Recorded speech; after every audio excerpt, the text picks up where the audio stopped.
जा सकता था। यूरोपीय यूनियन के border and coast guard agency फ्रैंकनेस का दावा। कहा, यूनान ने तारकीन वतन की कश्ती के डूबने से कबल निगरानी की पेशकश को नजरअंदाज किया था। यूनानी हुकूमत दावे से मुताल्लिक रद्द अमल से गुरेज है।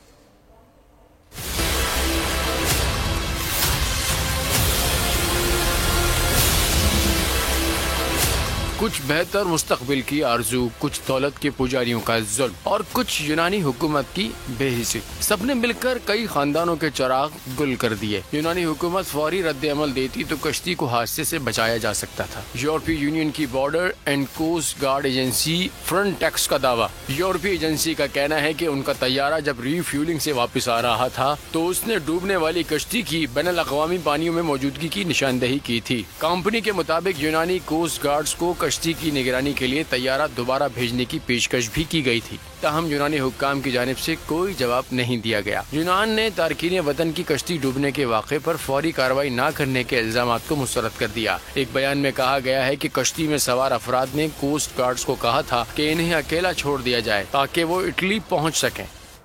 ईद कुर्बान की तैयारियां